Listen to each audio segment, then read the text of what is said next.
हाय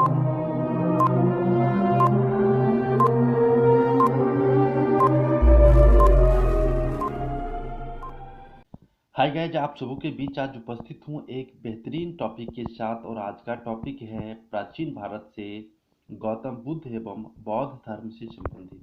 जी हाँ, एक बेहतरीन टॉपिक के साथ आप सबों के बीच उपस्थित हुआ। तो चलिए सबसे पहले गौतम बुद्ध के जीवन के कुछ महत्वपूर्ण तथ्यों पर पहले चर्चा करते हैं, फिर आगे हम लोग बौद्ध धर्म से संबंधित तथ्यों पर चर्चा करेंगे। देखिए, गौतम बुद्ध का जन्म 563 ईसा पूर्व में हुआ था। जी हाँ, गौतम बुद्ध का जन्म 563 ईसा पूर्व में हुआ था। और इनका जन्म स्थान जो है वह नेपाल। जी हाँ, गौतम बुद्ध जी का जन्म नेपाल में हुआ था, जो कि एक तराई क्षेत्र था कपिलवस्तु। और कपिलवस्तु के लुम्बिनी नामक गांव में इनका जन्म हुआ था। कपिलवस्तु पिपरहवा के नाम से भी जाना जाता है। जी हाँ, कपिलवस्तु को पिपरहवा के नाम से भी जाना जाता है। अब बात करते हैं इनके माता पिता के बारे में। इनके माता पिता, इनकी माता का नाम था महामाया और इनके पिता थे सुयोधन, जो कि शाक्य गणराज्य के राजा थे इनके पिता। और इनकी माता महामाया थी। उसके बाद बात करते हैं इनका बचपन का नाम। जी हाँ, इनका बचपन का नाम सिद्धार्थ था। और आपने भी सिद्धार्थ से संबंधित कई सारी कहानियां सुने होंगे। तो आगे उस पर हम लोग चर्चा करेंगे कि सिद्धार्थ बचपन से ही कितने भावुक और सहनशील प्रवृत्ति के व्यक्ति थे। आगे बात करते हैं इनका पालन पोषण। जी हाँ, इनका पालन पोषण का जिक्र इसलिए होता है कि मान्यताओं के अनुसार जब गौतम बुद्ध का यानी सिद्धार्थ का जन्म हुआ तो उसके 7 दिन बाद ही इनकी माता का देहांत हो गया। यानी महामाया जो इनकी माँ थी उनका देहांत हो गया। उस परिस्थिति में इनकी मौसी प्रजापति गौतमी, जो इनकी मौसी थी, उन्होंने ही इनका लालन पालन किया। और प्रजापति गौतमी सुयोधन की दूसरी पत्नी हुई थी और ये महामाया की बहन थी। अब बात करते हैं हम लोग पत्नी और पुत्र की। जी हाँ, गौतम बुद्ध ने शादी भी किया था। इनके पिता ने इनका शादी भी करवाया था और इनकी पत्नी का नाम था यशोधरा। जी हाँ, गौतम बुद्ध की शादी यशोधरा नामक कन्या के साथ हुआ था और इनसे इनको एक पुत्र की प्राप्ति भी हुई थी जिनका नाम था राहुल। अब आइए आगे बात करते हैं। इसके बाद है कि इनके नाम का एक विशेष अर्थ भी निकलता है। जी हाँ, सिद्धार्थ का एक विशेष अर्थ भी निकलता है, जो होता है वह जो सिद्धि प्राप्ति के लिए जन्म लिया हो, वह जो सिद्धि प्राप्ति के लिए जन्म लिया हो। आइए अब इसके बाद बात करते हैं। इसके बाद है इससे संबंधित बेहतरीन बात है कि 29 वर्ष की आयु में, जी हाँ 29 ईयर्स के जब ये थे, तब सिद्धार्थ एकमात्र नवजात पुत्र, सिद्धार्थ को केवल एक पुत्र हुआ था और धर्मपत्नी यशोधरा को इन्होंने छोड़ दिया और संसार को जरा मरण दुखों से मुक्ति दिलाने के मार्ग एवं सत्य दिव्य ज्ञान की खोज में रात्रि में राजपाट का मोह त्याग कर वन की ओर चले गए। जब ये 29 वर्ष की आयु के थे तो इन्हें एक पुत्र भी था जिनका नाम राहुल था और पत्नी इनकी यशोधरा। उनको इन्होंने त्याग दिया और संसार को जरा मरण दुखों से मुक्ति दिलाने के मार्ग एवं सत्य दिव्य ज्ञान की खोज में रात्रि के समय में राजपाट को त्याग कर, राजपाट की चर्चा इसलिए होती है क्योंकि ये राजा सुयोधन जो शाक्य गणराज्य के राजा थे उनके ये पुत्र थे। इन्होंने राजपाट का मुख त्याग दिया और वन की ओर चले गए। अब बात करते हैं कि वर्षों की कठोर साधना के बाद बोध गया बिहार में बोधि वृक्ष, काफी महत्वपूर्ण बात है ये बोधि वृक्ष, है ना। आगे चर्चा करेंगे कि बोधि वृक्ष क्या होता है ना। उस वृक्ष का नाम बोधि वृक्ष क्यों पड़ा और वो किस चीज का वृक्ष था, उस पर आगे चर्चा करेंगे। बोधि वृक्ष के नीचे उन्हें ज्ञान की प्राप्ति हुई। वे सिद्धार्थ गौतम से भगवान बुद्ध बन गए। बोधि वृक्ष कोई वृक्ष नहीं था, बोधि वृक्ष एक पीपल का वृक्ष था जहां भगवान बुद्ध को ज्ञान की प्राप्ति हुई, इसलिए उस वृक्ष का नाम बोधि वृक्ष रख दिया गया था। अब एक और महत्वपूर्ण तथ्य है कि बचपन का नाम सिद्धार्थ था, तो फिर गौतम कैसे हुआ और गौतम से गौतम बुद्ध कैसे हुआ, ये एक महत्वपूर्ण बात है। तो गौतम उनका नाम बचपन में भी था, उनका नाम सिद्धार्थ गौतम होता था क्योंकि वे गौतम गोत्र में जन्म लिए थे। गौतम गोत्र में जन्म लेने के कारण उनका नाम गौतम भी कहलाया। अब आगे बात है जिसकी चर्चा हमने पहले कर भी दी है कि परंपरागत कथा के अनुसार सिद्धार्थ की माता का उनके जन्म के 7 दिन बाद निधन हो गया था।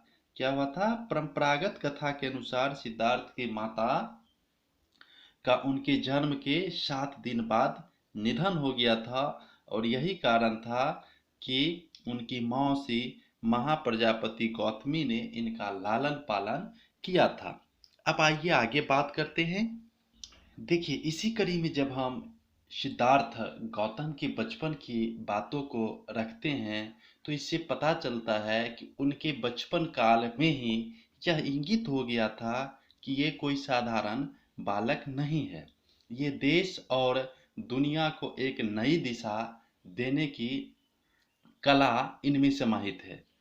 तो जब हम इनके बचपन की यादों को रखते हैं तो क्या होता है कि ये राजा परिवार से था, घुड़सवारी करता था, अन्य खेल खेलता था, तो उसमें भी ये किसी को हराना पसंद नहीं करता था क्योंकि अगला जब हारता था तो उदास हो जाता था, दुखी हो जाता था। तो ये चाहता था कि वो नहीं उदास हो, नहीं दुखी हो, इसलिए उसे जिता दिया करता था। इसी क्रम में क्या हुआ कि जब ये घुड़दौड़ कर रहे थे और घोड़े जब दौड़ते दौड़ते उनके मुंह से झाग निकलने लगता तो सिद्धार्थ उन्हें थका मान लेता था, सोचता था कि घोड़ा बहुत थक गया है और उसे वहीं रोक देता, और जिसका कारण क्या होता था कि ये अपने प्रतिद्वंदी से जीती हुई बाजी को हार जाता था। इसी क्रम में एक बार क्या होता है कि सिद्धार्थ ने अपने चचेरे भाई देवदत्त द्वारा तीर से घायल किए गए हंस की सहायता करता है और उसके प्राणों की रक्षा करता है। तो इनकी करुणा, इनकी भावना, इनकी सहनशीलता तो बचपन से ही उजागर हो रहा था। आगे है कि सिद्धार्थ ने जब अपने घर पे ही था तो उस क्रम में वे गुरु विश्वामित्र के पास वेद और उपनिषद को भी पढ़ा था, वेद और उपनिषद को भी पढ़ा था। राजकाज और युद्ध विद्या की भी शिक्षा इन्होंने गुरु विश्वामित्र से ली थी। अब है कि 16 वर्ष की उम्र में, जी हाँ, अल्प आयु में ही सिद्धार्थ की विवाह हो जाता है कन्या यशोधरा के साथ। मात्र 16 वर्ष की आयु में सिद्धार्थ की विवाह कन्या यशोधरा के साथ हो जाता है। देखिए, सिद्धार्थ गौतम से संबंधित एक महत्वपूर्ण तथ्य यह भी है कि उनके पिता जो शाक्य कुल के राजा थे, उन्होंने अपने पुत्र के लिए ऋतुओं के अनुरूप वैभवशाली महल बनाए थे ताकि प्रत्येक ऋतु में उनके रहने का निवास स्थल अलग अलग हो और समस्त भोगों से युक्त हो। और इस प्रकार के महल में वे यशोधरा के साथ रहने लगे जहां उनके पुत्र राहुल का जन्म हुआ। जी हाँ, जिसकी चर्चा हमने पहले भी कर दी है कि पत्नी यशोधरा थी जिससे उन्हें एक पुत्र की प्राप्ति हुई थी जिसका नाम था राहुल। आइए अब हम आगे बात करते हैं। जी हाँ, सबसे पहले कि भ्रमण के क्रम में, जी हाँ, जब वो अपने घर पे ही रहा करते थे, उसी क्रम में वो जब पहली बार अपनी बगीचा में भ्रमण के लिए जाते हैं तो एक बूढ़ा आदमी को देखते हैं जो दीनहीन, लाचार, विवश व्यक्ति है, उनकी मांस ढीली पड़ गए हैं। ऐसे व्यक्ति को देख करके उनका मन जो है भाव विभोर हो जाता है, विचलित हो जाता है। दूसरी बार जब फिर वह अगले दिन बगीचा में घूमने के लिए जाते हैं कुछ समय बाद, तो एक बीमार व्यक्ति को देखते हैं जो काफी परेशान है, सांस लेने में कठिनाई हो रहा है, और इस प्रकार के व्यक्ति को देख करके उनका मन फिर एक बार झकझोर जाता है। कुछ दिन बाद तीसरी बार जब वो फिर घूमने के लिए जाते हैं तो एक अर्थी पर एक लाश को जाते हुए देखती हैं, और उसके पीछे पीछे कईयक लोग हैं, जो कोई रो रहे हैं, कोई बिलख रहे हैं, कोई अपने बाल नोच रहे हैं, कोई अपनी छाती पीट रहे हैं। ये सब चीज देख करके उनका मन और विचलित हो जाता है। और चौथी बार जब वो घूमने के लिए जाते हैं तब एक सन्यासी को देखते हैं जो काफी खुशी की मुद्रा में हैं और जा रहे हैं। तो इस प्रकार उनको देख कर के भी इनका मन विचलित हो उठता है और वैराग्य की ओर जाने का मन में भावना उत्पन्न हो जाती है। और आपने जाना था कि 29 वर्ष की आयु में एक रात्रि को इन्होंने राजपाट त्याग करके वन की ओर चल दिए थे। इन्हीं सब भावनाओं का जहन में आने के बाद उनका मन विचलित हो उठा था। अब आगे है कि सिद्धार्थ घूमते घूमते, जी हाँ, हमने चर्चा की थी कि सिद्धार्थ वन की ओर गए तो घूमते घूमते हुए आलार कलाम जी, जिनको वो पहला गुरु माने, सिद्धार्थ घूमते घूमते आलार कलाम के पास पहुंचे और उद्दक रामपुत्र के पास भी पहुंचे, और इनसे उन्होंने योग साधना का शिक्षा प्राप्त किया था। उसके बाद है कि वह उरुवेला पहुंचे। जी हाँ, इस भ्रमण के क्रम में ही वह उरुवेला पहुंचे और वहां पर वे तरह तरह से तपस्या करने लगे, कई तरह की तपस्या में लीन हो गए। उसके बाद क्या होता है कि लगातार 6 वर्षों तक, जी हाँ, लगातार 6 वर्षों तक कठिन तपस्या किया, लेकिन तपस्या सफल नहीं रहा, क्योंकि जिसकी खोज के लिए सिद्धार्थ गौतम ने कठिन साधना की, तपस्या की, और जो इनका लक्ष्य था उसकी प्राप्ति अभी तक नहीं हो पाई थी, इसलिए माना गया कि उनकी तपस्या सफल नहीं रही। फिर सहसा एक घटना घटती है जो इनकी चाहत होती है। एक दिन क्या होता है अचानक से कि कुछ स्त्रियां किसी नगर से लौट रही है। जिस रास्ते पर गौतम बुद्ध जी योग साधना में लीन है, उसी रास्ते पर कुछ स्त्रियां किसी नगर से लौटती हुई वहां से निकली, जहां सिद्धार्थ तपस्या कर रहे थे। सिद्धार्थ गौतम तपस्या कर रहे थे।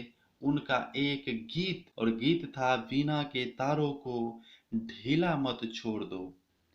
बस क्या था, वीणा के तारों को ढीला मत छोड़ दो। ढीला छोड़ देने से उनका सुरीली स्वर नहीं निकलेगा। ढीला छोड़ देने से उनका सुरीला स्वर नहीं निकलेगा। पर तारों को इतना कसो भी मत कि वे टूट जाएं। तारों को इतना कसो भी मत कि वे टूट जाएं। ये बात सिद्धार्थ को जच गई। सिद्धार्थ जो चीज को ढूंढ रहे थे, उनको इस गीत में वो बातें मिल गई। आगे क्या होता है, वह मान गए, सिद्धार्थ मान गए कि नियमित आहार विहार से ही योग सिद्ध होता है। नियमित आहार विहार से ही योग सिद्ध होता है। अति किसी बात की अच्छी नहीं होती है। उन्होंने माना कि नियमित आहार विहार से ही योग सिद्ध होता है। किसी भी बात की अति अच्छी नहीं होती है। किसी भी प्राप्ति के लिए मध्यम मार्ग, जी हाँ, इनका जो मुख्य ध्येय था वो इनको प्राप्ति हो गया, मध्यम मार्ग। उसके बाद है कि बुद्ध के प्रथम गुरु आलार कलाम थे। जी हाँ, जिसकी चर्चा हमने इससे पहले की थी। जब वो वन वन घूम रहे थे तब इस क्रम में उन्हें आलार कलाम से मुलाकात हुई, उद्दक रामपुत्र से मुलाकात हुई, जिन्होंने इन्हें योग साधना की शिक्षा दी थी, जिनसे उन्होंने संन्यास काल में शिक्षा प्राप्त की थी। संन्यास काल में शिक्षा आलार कलाम से प्राप्त की थी। अब जिस बात की खोज में गौतम बुद्ध जी निकले थे, वो उन्हें अब प्राप्ति होती है। 35 वर्ष 29 वर्ष की आयु में इन्होंने गृह त्याग किया था और 35 वर्ष की आयु में बैसाखी पूर्णिमा, जी हाँ, बैसाख की पूर्णिमा के दिन सिद्धार्थ को पीपल वृक्ष के नीचे ज्ञान की प्राप्ति हुई थी। 35 वर्ष की आयु में बैसाख पूर्णिमा के दिन पीपल वृक्ष, जो कि बाद में बोधि वृक्ष कहलाया, के नीचे ज्ञान की प्राप्ति हुई थी।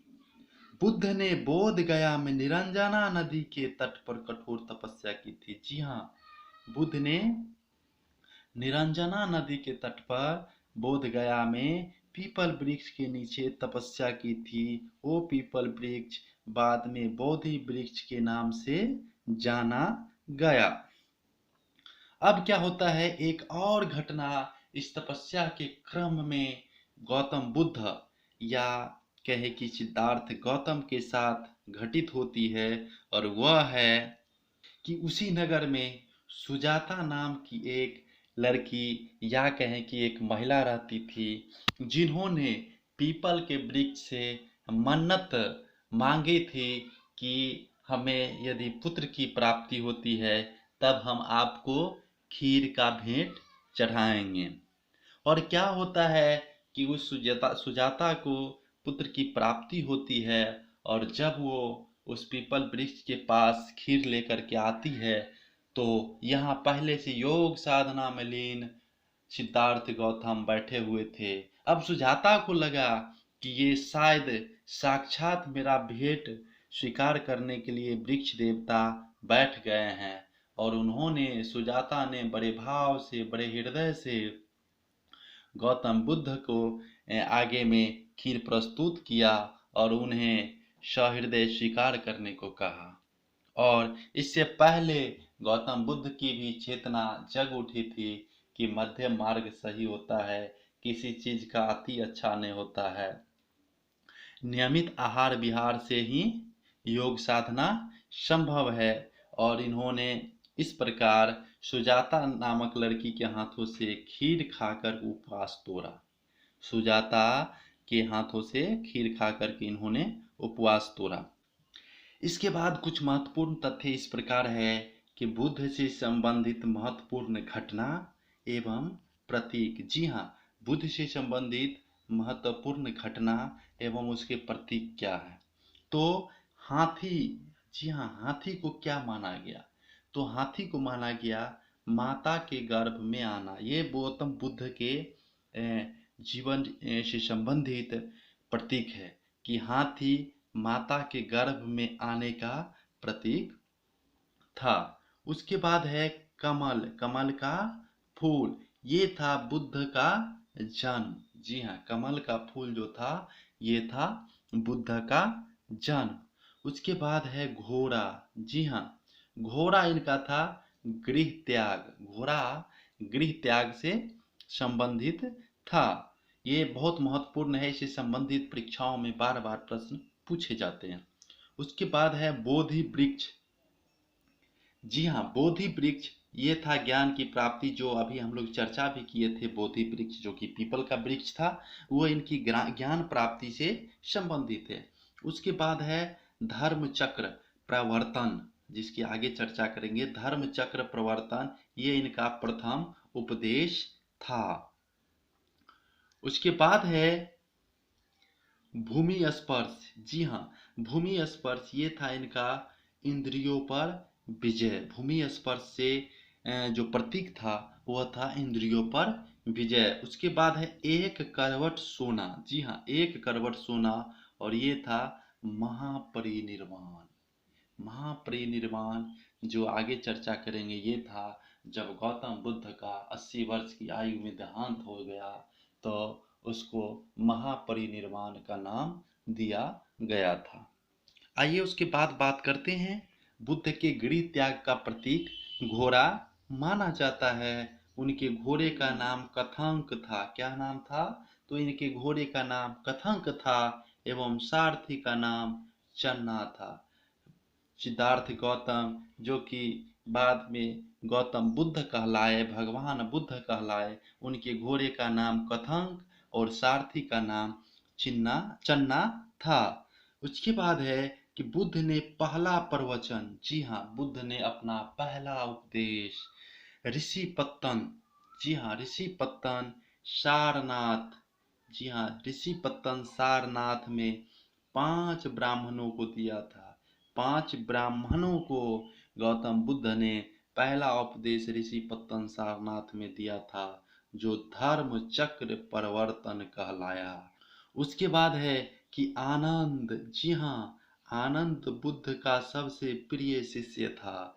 आनंद बुद्ध का सबसे प्रिय शिष्य था और आनंद के कहने पर ही गौतम बुद्ध ने बौद्ध संघ में महिलाओं की सहभागिता को स्वीकारा था। उससे पहले महिलाओं को बौद्ध संघ में आने की स्वीकार्यता नहीं थी।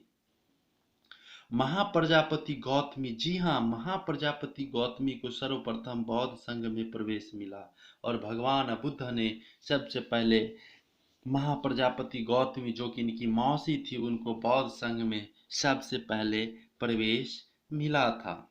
कि बुद्ध ने लगातार 40 वर्ष तक उपदेश दिए।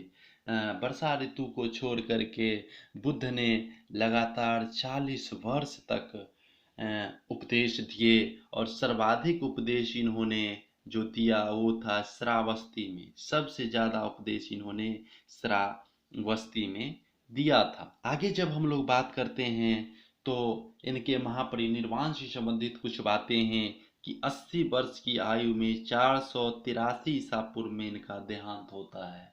80 वर्ष की आयु में 483 ईसा पूर्व में इनका देहांत होता है।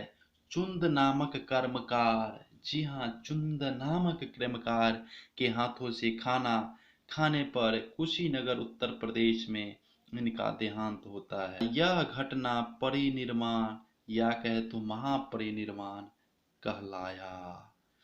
बुद्ध की मृत्यु की घटना महापरिनिर्वाण कहलाया। उसके बाद है कि इनके मृत्यु के बाद इनके अवशेषों को 8 भागों में बांटा गया। जब इनकी मृत्यु हुई तब इनके अवशेषों को 8 भागों में बांटा गया और बांटकर 8 स्तूपों का निर्माण किया गया। इन सब तथ्यों के बाद भी कुछ और महत्वपूर्ण तथ्य है, जो है बौद्ध धर्म के सिद्धांत, जिसके अंतर्गत 4 आर्य सत्य, अष्टांगिक मार्ग, निर्वाण, 10 शील, त्रिरत्न, और हम बात करेंगे बौद्ध संगीतियाँ, हम बात करेंगे बौद्ध साहित्य कौन कौन से हैं, हम बात करेंगे बौद्ध धर्म के कुछ विशिष्ट तथ्यों पर जो कि परीक्षा के लिए काफ़ी महत्वपूर्ण है। तो इन सब तथ्यों पर जो हम बात करते इस वीडियो में तो ये काफ़ी लंबा हो जाता है, इसलिए हमने गौतम बुद्ध एवं बौद्ध धर्म पार्ट 2 के नाम से एक वीडियो संकलित किया है, जिसे आप हमारे YouTube चैनल के माध्यम से देख सकते हैं। तो इस वीडियो में बस इतना ही। विशेष अगले वीडियो में, तब तक के लिए अलविदा चाहता हूँ। जय हिंद, जय भारत। ऐसा लगा यह टॉपिक, यदि अच्छा लगे तो लाइक शेयर और कमेंट्स करें। वीडियो देखने के लिए बहुत बहुत धन्यवाद। फिर नई टॉपिक के साथ उपस्थित होऊंगा। जय हिंद, जय भारत।